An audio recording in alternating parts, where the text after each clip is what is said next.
hard work, so he's going to try and cheat. It's not a really hot day, but he's going to float around the sky and he's going to see if he can't find a little taxi, okay? So at the moment, you can see the air is very still. He's just gliding along and he's sort of maintaining height, almost just losing height, okay? But what he's doing is searching for one of these little pockets. Guys, you'll know he's found rising air, because if he finds a pocket of rising air, there he's done it now, he turns into it. So now he's turned into the current, and there you can see things are changing, he's slowly starting to go up.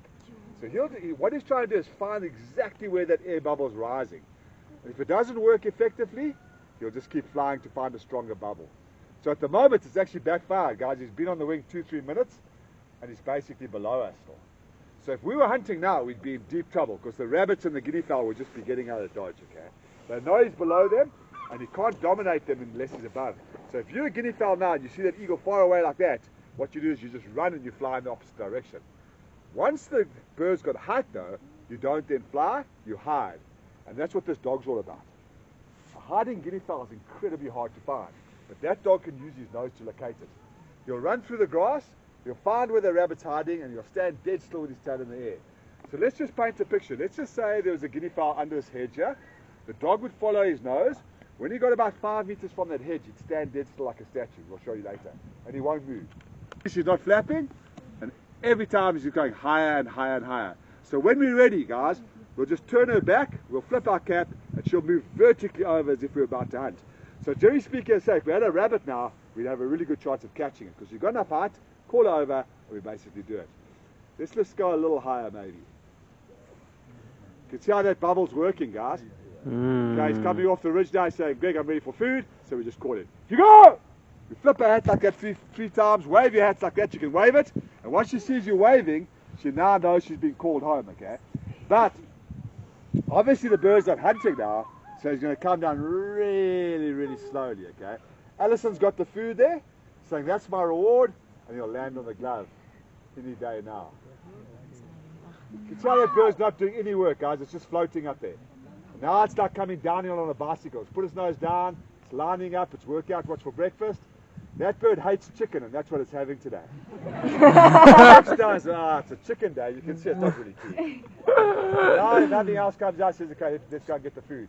Guys, like aeroplanes, they land into the wind, so that bird might move around, it'll change direction.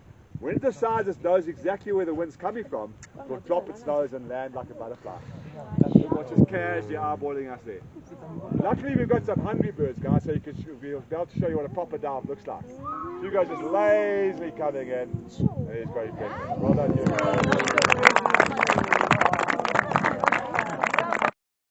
Proper power dive, but this first flight has got nothing to do with style, it's just got to do with making the bird tired. Okay?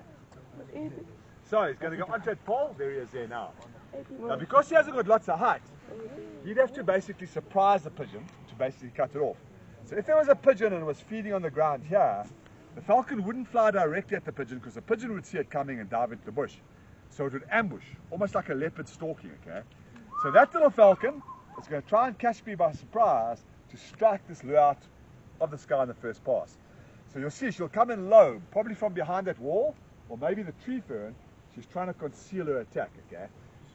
Okay, so now we're swinging. I can see her looking. She's actually not that keen for exercise today. But eventually she's going to launch, and you'll see if she misses, which I hope she's going to, she'll pull up like a roller coaster. She'll use whatever speed she's generated, and she'll try and basically convert it into height. Because if she can throw up, she can then roll over and make another attack. Okay, so now he's on his way. He's creeping up as quietly as he can. Don't stand up, guys. Stay nice and low, because any minute now, there it goes. So it's missed. It's a Jackson missed. It rolls over. Now watch it coming in again. Right over your head. We flip it up again, and it shoots one. Now guys, obviously if you're a pigeon, you want to dive straight to the nearest tree. You don't stay in the sky, because then you're definitely going to get caught. You can see she just shoots through it. What she's trying to do, she's trying to strike this lure as hard as she can. So she comes again. Because he hasn't got height. Later we'll set one up really high, and we'll show you just how quickly they can come past. Seeing the cameraman is so funny. One bird, you focus on the bird, and you dodge it at the last second. But in the wild, guys, a male and a female falcon hunts as a pair. So they'll be diving at the poor duck or pigeon together, and often as the one misses, the other one's right behind.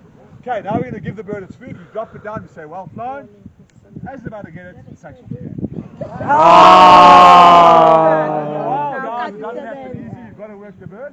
It doesn't look like he's in the mood for lots of So what we'll do is we'll say, well flown, and we'll give it food. So this is the last pass for today. And now we just drop it on the ground and we leave it there.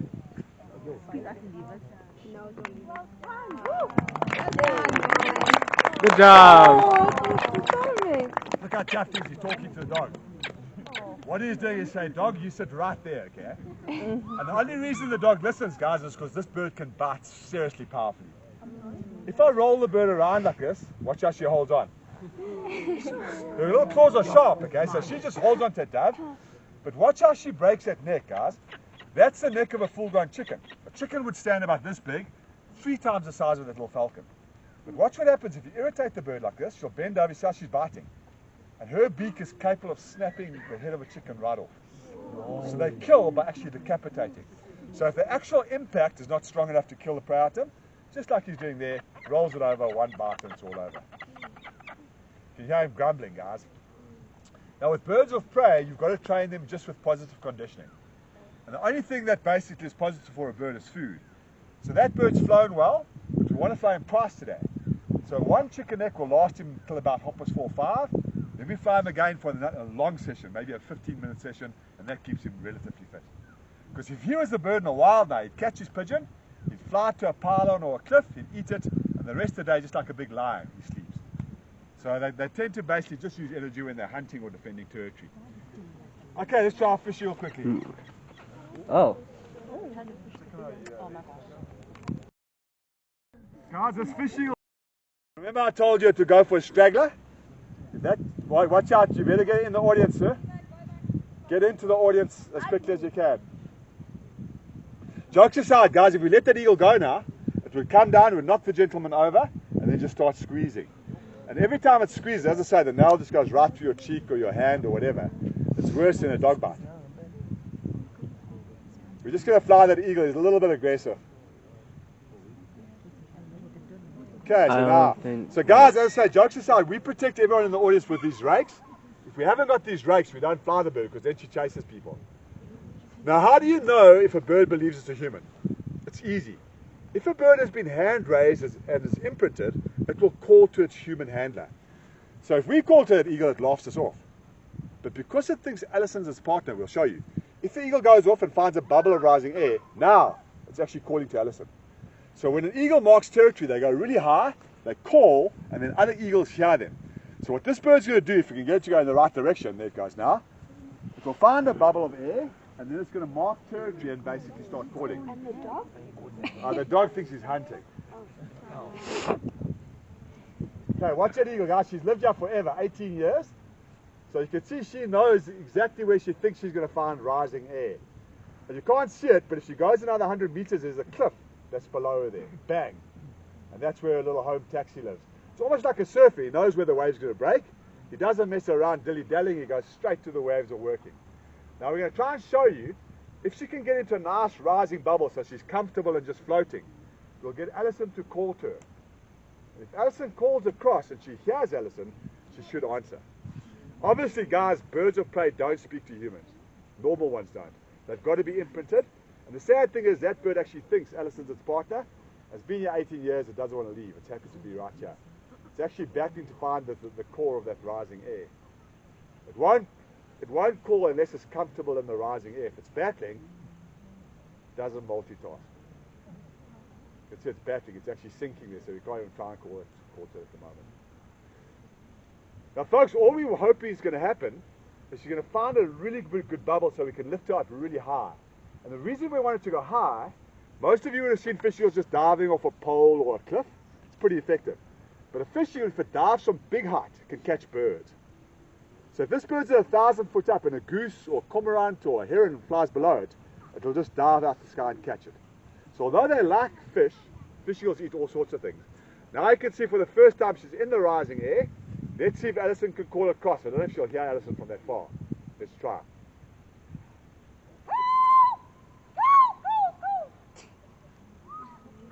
straight away. Oh! That's tough. Straight away, saying, hey, watch that goose. You see how the goose is speeding up, guys? What he's doing, he's speeding up and he's climbing. He knows if he stays above the eagle can't dive. That is why he's not dropping low, guys. If he drops it low, the eagle's in hot pursuit. Oh no! God. Watch how quickly that goose has got away there. Look! Now there, he's on the radio saying, danger, danger. And you'll see he'll then just fall onto the dam as quickly as he can. Huh? More coming. Now watch those ones going the other way, guys. They said they've read the Roberts Bird book and they know this doesn't end well. So they're just getting up and getting out of dodge and saying, hey, this eagle's on his way. Now folks, jokes aside, we can actually control this eagle with this rake. Now initially when she was aggressive, we all had our own rakes. We used to have small audiences, 5 or 6 people, we'd get our own rake. If she came after us, we'd form like a little lager. And as she tried to get us, we'd just bat her away. It took about 6 months, and now she knows, providing people have got rakes, rather just leave them alone, okay? But now the rake has taken a different meaning.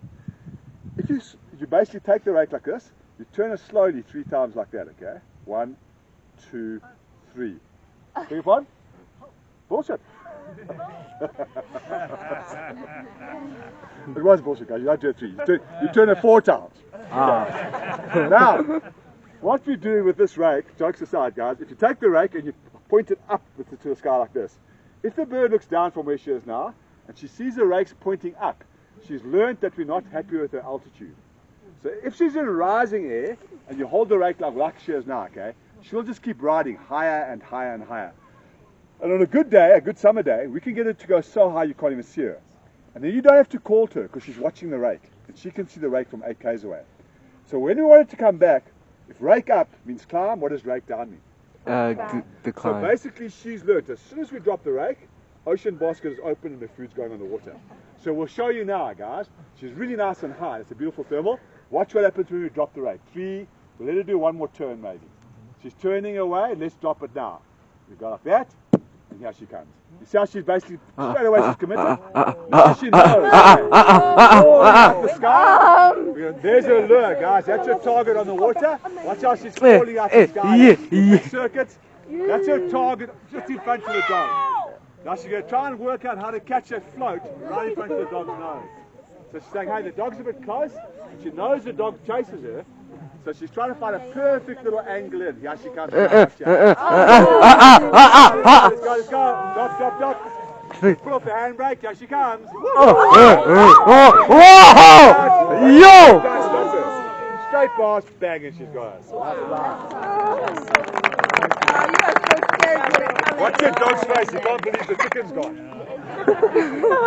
He's doing his sad dog thing. I'll go and see if you can't beg one from her. Chunk, are you going to beg or not? Says the eagle got one, Mom?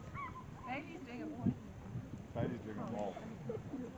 Okay, guys, Alison will show you how to get a really nice photograph. I can't call this bird down because she'll come after me. So Alison will explain to you what to do in order to get a nice video. Come on! Oh shit, I see the bird. I don't like this. I don't like this. This was a mistake. This was a mistake.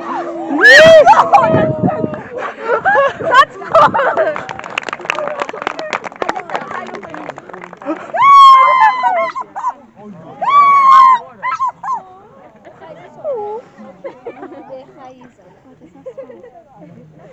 Did you get that? Michaela?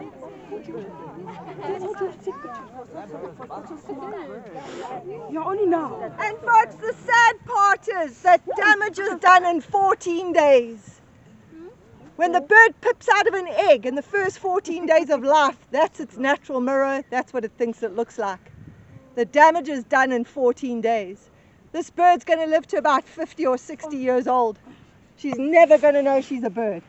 She's always going to think she's a human, which makes her dangerous. The pair own Falcon Ridge, and you guys are in her territory. She takes the sick, the weak, the old, the injured. Stick tight. What a bad time to get the flu. This is why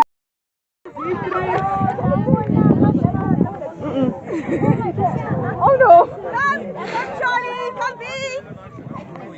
Of course it's named Charlie. Oh, the rake is out. I'm like this close to saying owl next to the dogs. Ooh.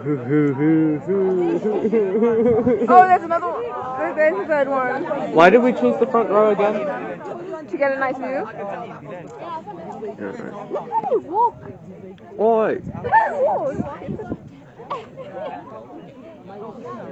Now we told you how strong an eagle's foot is, guys. The eagle, when he grabs, you can make a hole right through with his claw. Vultures are completely different. You could put a big vulture like this on your hand, you could squeeze until it's blue in the face, it feels like an overgrown budgie. There's absolutely no grip and no claws. And that is why vultures have to eat dead things, guys. Basically, a big eagle could kill a dog like this. If a vulture jumped on a chonky, he'd just shrug him off and away he'd go. So they're basically made to clean up carcasses, dead animals. And obviously they're perfectly designed to do that. They've got a big wing, 2 meters, so it gets those really big bodies well up into the air on a good flying day.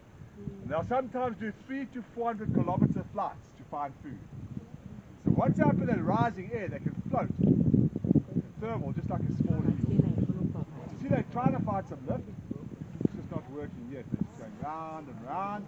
The air is pretty dead. Folks, you'll see if they come closer. Look at those long, weird, bare necks they've got. Now that funny looking neck is made to go right inside the carcass of a dead animal. So if there was a dead buck here, that bird would put his head right inside the carcass and he'd eat the liver and the heart and the lungs. And why he eats the soft meat, guys, is vultures go around in large groups, or flocks, sometimes 400 birds. So the bird that gets there first, he fills his tummy as quickly as possible, so that his mates behind him basically have to take the short straw. Now you'll notice when Ross finishes feeding this bird, as it sits there, see the saliva dripping off its beak. The salivary gland won't stop going the whole time because he knows anytime now the food could come out, watch out, see how it's dripping off his beak. Watch the saliva just dripping there. So normally he'd be about 1,000 foot up, he's seen the dead donkey, and his salivary gland just drips like that until he gets to the donkey. Then he can eat very quickly. This bird here, given a chance, can eat 3 kg steak in 4 minutes. So he wolfs that food down. Now what you want to do, guys, you want to see if we can get into a couple of circles to see if we can't call some wild vultures to the show. A vulture can see another vulture 15 kilometers away. So if our vultures do some slow circuits and then land, there's a chance, if there's wild vultures passing in the high mountains, they'll come here to see what our vultures are eating. And Folks, for those of you that watch the news, you've seen in the last month, there's been massive poisoning of vultures. 2 in Kruger National Park, biggest poisonings they've had. Just over 100 vultures a time. Now guys, 100 vultures doesn't sound like a lot. Our biggest colony here, which is in a protected area, has only got 300 vultures in it. So you're losing 1/3 of your vultures in one poisoning. The problem vulture has, guys, they eat communally. So if one vulture finds a poisoned carcass like they did there, dead elephant that had been poisoned, you can kill your whole colony in one sitting. And they breed really slowly, guys. These vultures, they're only old enough to breed at age 5, and they only have 1 egg a year. Now watch these guys fight. Vultures love cage fighting, and the reason they fight is because they go around in big groups. So the big vulture gets most of the food. So these vultures know each other very, very well, but you'll see when we feed them, they'll be tussling amongst each other just to work out who the king vulture is for the day. Jokes aside, and that little solar panel is busy basically charging a tracking device. You know those tracking units you put in your car? GPS? That's what he's wearing, but it's in miniature. So it's a magical way of finding the bird, guys. You don't have to guess where he is. You flip open your iPad, push Google Maps, and it tells you exactly where that vulture is. And you can see he's ready for release. He's got his own little number plate. It's called number N215, and he's set to go. The problem with this vulture, guys, we got a vulture that was electrocuted about a year ago. And this one's taken a fancy to that bird. So although we let him go, he tends to come back. That vulture that's walking with Robin there, running up the path now, she's looking better and better to go, guys. When wild vultures goes over, she actually joins him, and we're predicting that within a month or so, that bird's going to head back to wild. Watch them fighting there. They're going to fight. We're never going to call any wild vultures if they fly low like this, guys. So we've got to get higher. Come on, down the hill. Turn around. Turn around. Let's go. No, don't fight the race. Turn around. Turn around and launch. Yeah. Those birds up there are also meat eaters. They're called a white-necked raven. It's part of the crow family. Now we call a wild vulture. Remember what we told you we're going to call a wild one, eh? Look up there in the sky above you. What do you think that is? No. That's a wild vulture. Now that vulture there, when we started flying our birds, he was probably 5 k's away. And that's why it's taken so long to get here. But if this vulture starts dropping now, and there's other vultures passing over, they'll see this vulture saying, hey guys, I think I found food. And all of a sudden you'll see vultures will start arriving. It doesn't always work, but often we can get a lot of wild vultures to the show. Just watch these guys fighting here. Look how this one's looking down, guys. There's one way that always works, but we need a very, very brave person. Huh? Megan. Or not, MP. You take your kit off, just your underpants on, and you lie under that tree fern and we just sprinkle a little bit of tomato sauce on you. You put your tongue out and you don't move, okay? But when the vultures start coming down, you've got to get up and run. No takers. MP said she was interested. What should we feed them? If the one above us watching, wherever he is he above us or where's he gone to? Has he disappeared? There. There he's out there. But you can see, guys, he's not dropping in. If he's going to call more wild vultures, he's got to come down about 50 meters. Because if he stays at that height, the vultures passing by 5 or 6 k's away, they know he hasn't seen food and it's not going to work. So we need to feed these ones just a little bit longer to see if we can call them in. You can see how chunky he likes to get a chicken neck, but he's got to stay way away from those vultures. Guys, watch how that vulture's battling to eat that food. You see how the other one's going to rob it? They haven't got strong feet, so they're a bit like crocodiles. If it's small food like it is now, they'll pull against each other, almost like a tug of war. You can see they're all eating as quickly as they can, even chunky. He's saying, if I can finish this one, I might get one more for the road. Guys, look how casual those hardy-dars are at the end of the fight. Now the reason those hardy-dars are here is they know that they're the worst tasting bird on the planet. So eagles don't eat hardy-dars. They might have one and then they just tell their friends, whatever you do, don't put that back on the menu. And those hardy-dars have lived here at the centre for 10 years and we haven't ever lost one of them or one of their babies. Okay, it's not working, guys. That vulture's going round and round. Watch them fighting here. And they're basically not buying it at all. As I say, if that vulture had dropped 50 meters, there's a good chance we may have called 1 or 2 more to the center, but he didn't really play ball. Now watch what he'll do, guys. He'll go around another 5 or 6 times. So he'll realize, hey, it's a false alarm. There's no real picnic there, and then he'll just glide off. But folks, watch that bird. How many times has he flapped in the last 10 minutes? Not once. Apparently a vulture on a good sunny day, you can leave the mountains and you can fly from 10 until 2 in the afternoon and not flap at all. Is he also white-back, that one? These are all Cape vulture. And these are all Cape? Yeah, they look very much like a whiteback. Guys, whitebacks are the ones that are getting poisoned. They're more like a bushveld species. Our Cape vultures don't really like the bushveld. It's very easy to identify vultures here at the center. We only get 2 species. So anything that's big and white like that, that's a Cape vulture. And if you're very, very lucky and you see a vulture with a longer wing and a diamond-shaped tail, you've just seen a bearded vulture or a lammergeier. Yeah, and they're pretty rare. And guys, obviously vultures are made to complement one another. In the Kruger National Park, if you're talking about whiteback vultures, let's say a lion kills a buck, let's say a kudu. Once the buck goes down, there's quite a lot of animals that will eat that buck. Lions will eat it, hyenas, all sorts of animals. And as those animals eat them, they crunch the bone, and then the bone gets utilized by the vultures. Here in the Berg, guys, we haven't got big predators. We haven't got lions or hyenas. Oh, we've caught another vulture. Here it comes here, guys. See how it's arrived. So, yeah, look at them coming out the valley below us, guys. 3. Below us there's one here and one here. So these ones were obviously a long way away, and they've just got to the center now. 3 though. No, look up there. Oh, look above us, guys. Oh, more! More and more. It's starting to work. If we had hung on for another 10 minutes, we'd have probably called a whole lot, guys. Now, if this was a natural wild kill, these ones would all be coming down now. And all the others flying past it say, hey, there's food, and it becomes like a feeding spot. That's how it's called the wagon wheel effect. But as I was saying, guys, if there was a dead eland lying here, we've only got jackals. Eventually, there'd be no meat left, there'd be lots of bones. And the eland's a really big buck. I mean, one of his femur bones is about this big and about that thick. Now, these vultures haven't got a strong beak, so they can't break those bones. So the bones and the skull would just lie around, unless it was for a bearded vulture. Now, a bearded vulture, that's got a 2-meter wingspan. A bearded vulture's got a 2.7, 2.8 meter wingspan. So he's got more lifting power. So what he does, he comes along, he gets that incredibly long bone, it's longer than this.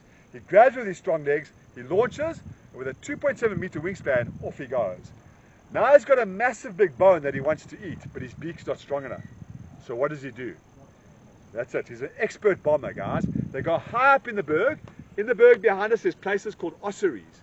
If you walk up there, it's like areas where there's lots of exposed sandstone near the top, almost like a runway of sandstone. And what he does is he works out the wind direction, he works out his altitude, and from high, 100 meters up, he drops that bone. And the bone falls, and if he gets it right, it lands straight on the rock. And what does it do when it hits the rock? It shatters. Then if you go to YouTube, guys, just Google YouTube, you'll see a bearded vulture will come down. There might be a bone fragment this long, 18 inches long. No one can swallow that, except for a bearded vulture. He can swallow 18 inches of bone in one go. Straight down the system, and then his digestive juices are very, very strong. So his digestive juices break up the bone, and they get about 50% of their diet straight from bone marrow. So it's a very, very specialized vultures. And in nature, guys, it's always the specialist that goes first. The generalists tend to survive, and that is why, guys, in the berg behind us, our bearded vultures, every single one of the pair at the moment are carrying those GPS trackers. The guys are doing research, and they're trying to work out how to stabilize the population. Okay, let's fly a falcon quickly. Come on, Chunk.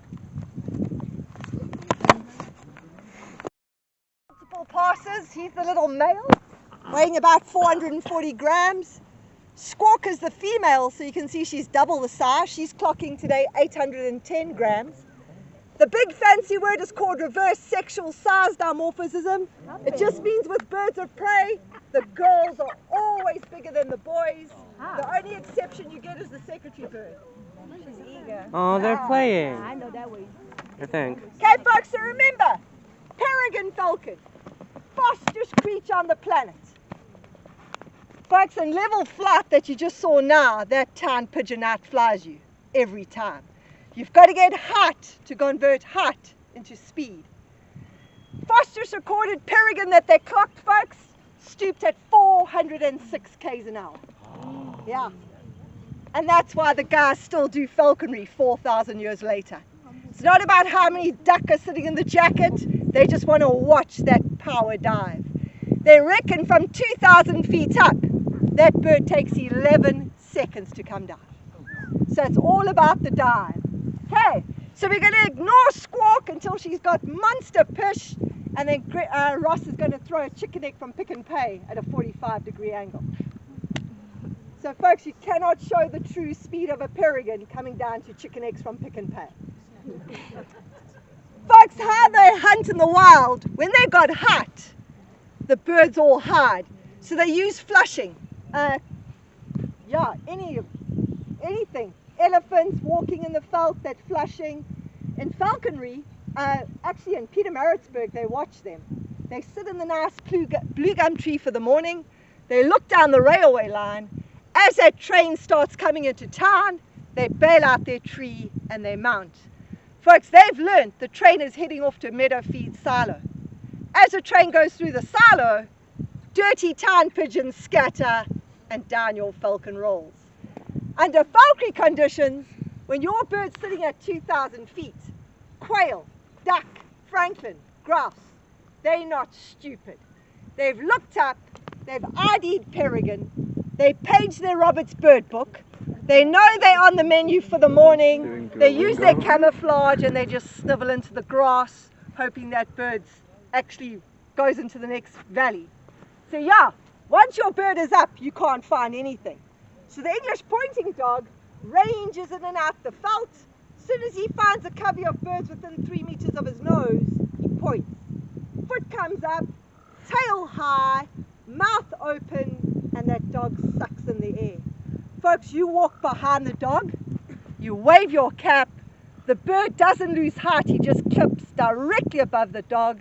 You say, seek it out, the game birds burst, and down your falcon rolls. Is he ready? Okay. So folks, don't point, because he's going to come down before he's supposed to. Okay. Remember, he's going to halve himself. His wings are going to tuck, so he shows you the dive. Okay. Yeah, this arrowhead in front of us, waiting on. Arms down. Okay, flipping over. Don't point. Okay. Don't point. Don't point. How! How! How! How! Okay, here we go. Woo-hoo! Cheers, guys.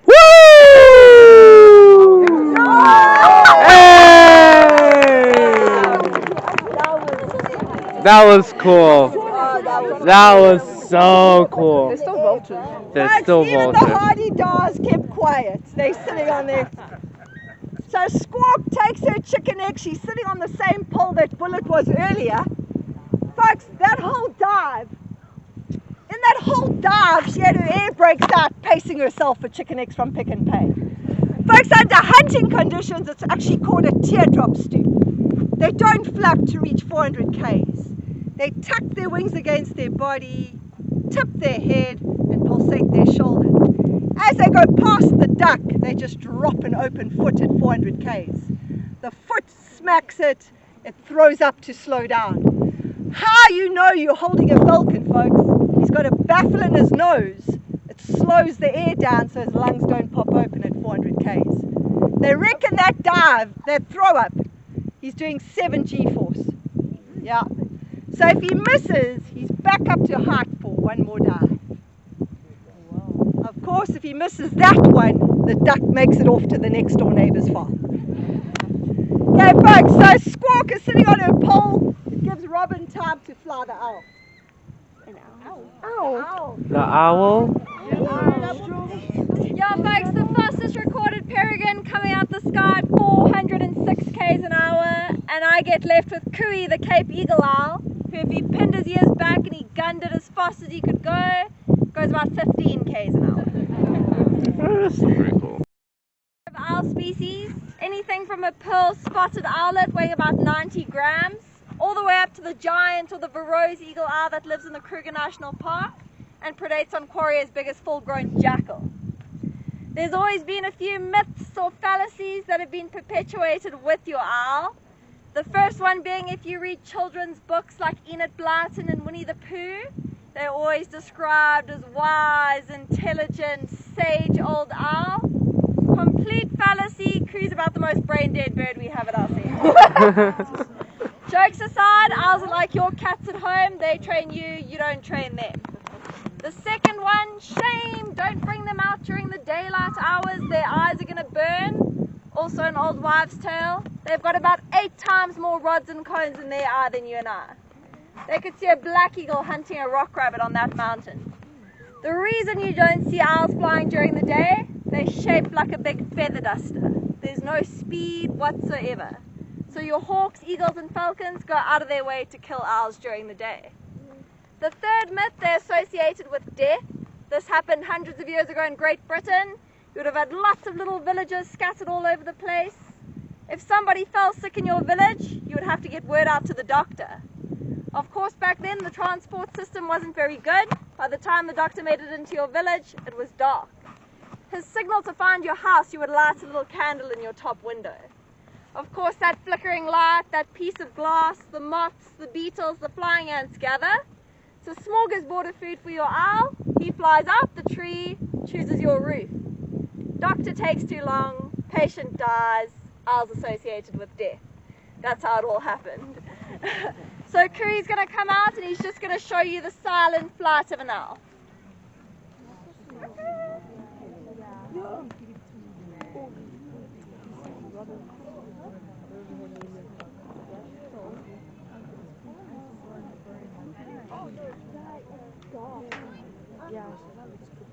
Oh.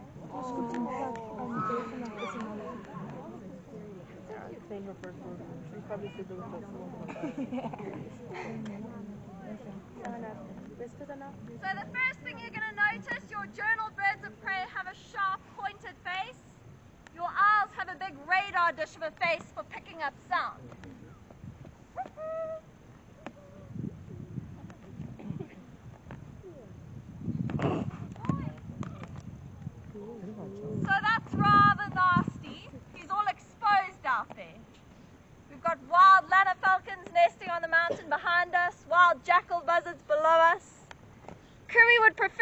sit on that sandstone wall where his camouflage works.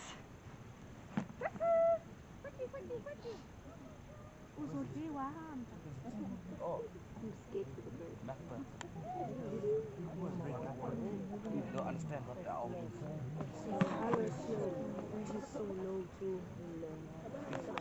So everybody knows the spotted eagle owl, they're a grey bird with a yellow eye. They like to live in a forest. Cree being a Cape eagle owl, he's more of a blondie looking bird with an orange eye because he lives in the sandstone rocks of the grasslands. 3, 2, 1, take off. No, okay, brain dead. Just like that, man. I'm just feel like that. 2, 1, take off. This is why I get left with the owl. Hello? Hello? 3, 2, 1.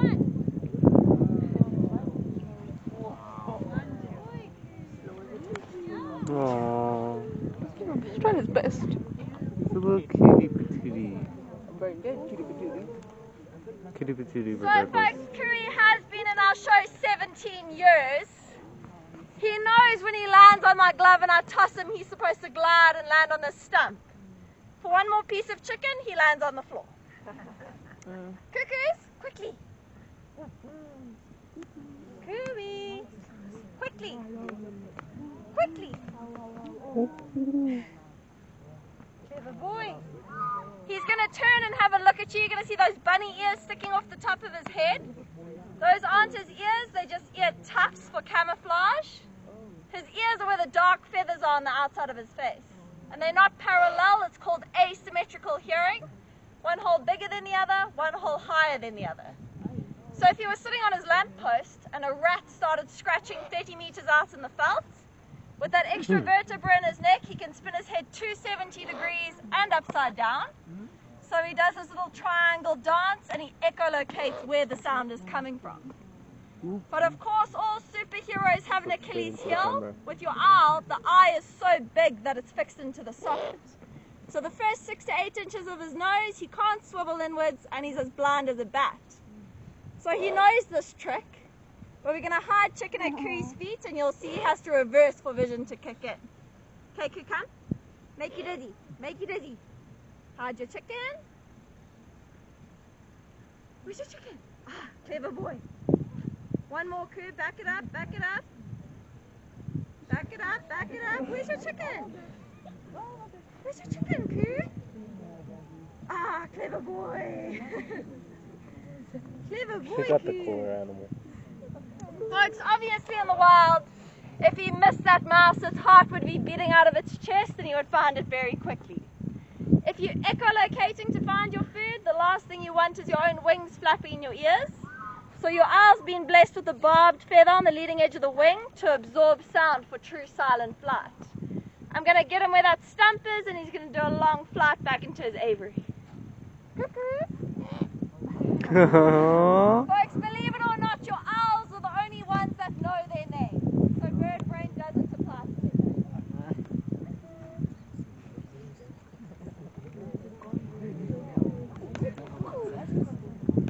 So he knows his name is Cookie. This one, guys, if you want to swivel in your seat, you're going to come low over your head. I'm gonna lay down a tiny bit so I can get it.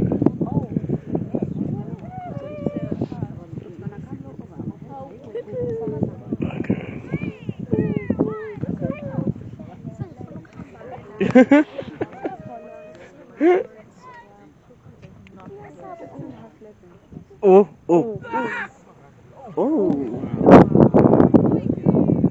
Yeah. It's a long flight for an owl.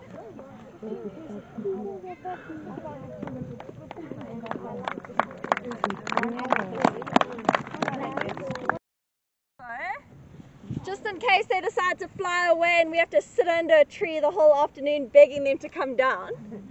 So last up is Jack the jackal buzzard. Here he comes now. So So how Jack came to be at the center, he's a rat, mouse and reptile hunter. He was sitting on a telephone pole outside little Switzerland in the northern Drakensberg. He was waiting for that mouse to cross the open road. As it did, he had tunnel vision and he was hit by a car. So you'll notice when he flies over, the one leg still dangles. He's not using it 100% just yet. But folks, there's not too much thought in the whole hunt. It's perch and pounce. So success rate in the wild is quite good. Jackal buzzards, endemic to South Africa, they're only found here. Jackal buzzard, not because they eat jackal, but when they're in that thermal marking territory, their call sounds like a crying jackal. There he goes. So folks, Jack is meant to fly off and land in the tallest tree in the forest, but his new trick is he just lands on the roof. They want to do the least amount of work for the biggest reward. Okay, there he goes.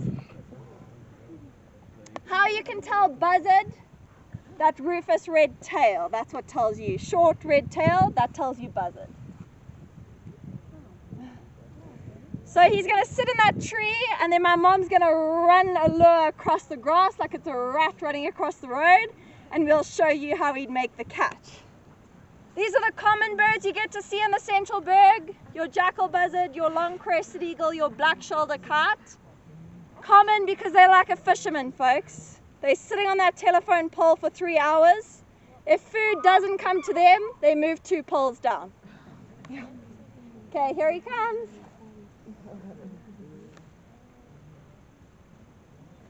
Good boy, Jack. Good boy. Where are you going? Oh, Where He's trying his best. Here he comes. Mama and guy. That's a spot now. Come, Jack. can you tell that it's not a real mouse? I think you can. Yeah, it's got food strapped to it. So. Yeah. Ha ha ha! Jack!